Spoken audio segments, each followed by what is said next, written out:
Assalamualaikum warahmatullahi wabarakatuh. Perkenalkan, nama saya Marina, perwakilan dari kelas 11 IPS 3. Saya di sini akan membawakan ceramah tentang meneladani akhlak Rasulullah di era milenial. Begitu mulianya Nabi Muhammad SAW, kelahiran Nabi Muhammad tersiar di mana-mana, bahkan di era Nabi sebelumnya. Pada hari Senin 12 Rabiul Awal tahun Gajah, tahun 571 Masehi, Nabi Muhammad dilahirkan ke dunia. Dan hari kelahiran itulah kemudian diperingati oleh seluruh muslim di penjuru termasuk Indonesia.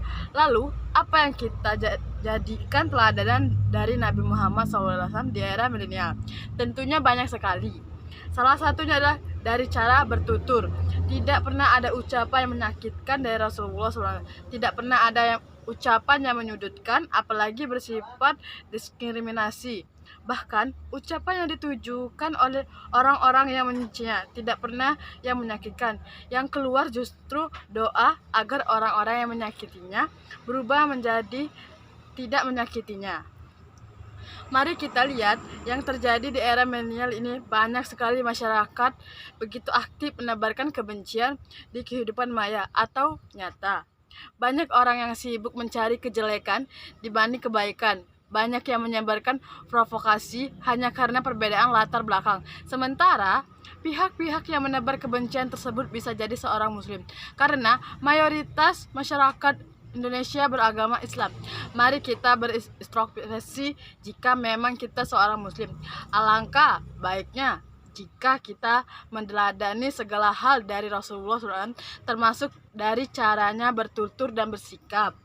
Dalam skala yang lebih besar, Rasulullah SAW juga mengajarkan bagaimana membangun kehidupan berbangsa dan bernegara. Hal itu terlihat ketika kaum muslimah hijriah dari Mekah menuju Madinah. Kaum muhajirin tentu menjadi pihak yang asing ketika itu. Mereka tidak punya lahan atau ladang untuk bertani. Sementara di Madinah, berbagai macam orang dari berbagai suku ada di wilayah tersebut. Ini artinya makin sulit lagi para pendatang untuk bisa beradaptasi di tengah kemajemukan. Rasulullah SAW kemudian menawarkan persaudaraan antara kaum muhajirin dan ansar. Semangat persaudaraan ini ternyata diterima oleh masyarakat.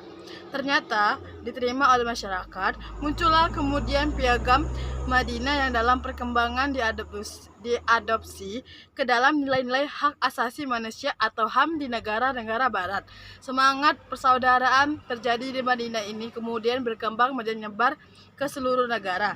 Islam tidak pernah mengajarkan persaudaraan kepada sesama muslim, tapi juga mengajarkan persaudaraan ke masyarakatan non-muslim. Yang lain itulah konsep persaudaraan yang semestinya. Sebagai generasi muslim yang hidup di era milenial, bukan berarti kita harus meninggalkan nilai-nilai yang diajarkan Rasulullah SAW. Semua yang diajarkan masih sangat relevan. Karena itu, jika kita masih suka menebar kebencian, stop mulai sekarang. Karena Rasulullah SAW tidak pernah mengajarkan hal tersebut. Jika kita masih suka menebar dan provokasi dan bertikai satu sama lain, stop lakukan itu. Mari kita bergandeng tangan di tengah keragaman yang ada, karena Allah SWT menciptakan kita semua dengan penuh keragaman, dan tugas kita adalah saling memahami, mengerti, dan tolong menolong antara sesama. Salam persaudaraan. Sekian dari saya. Wassalamualaikum warahmatullahi wabarakatuh.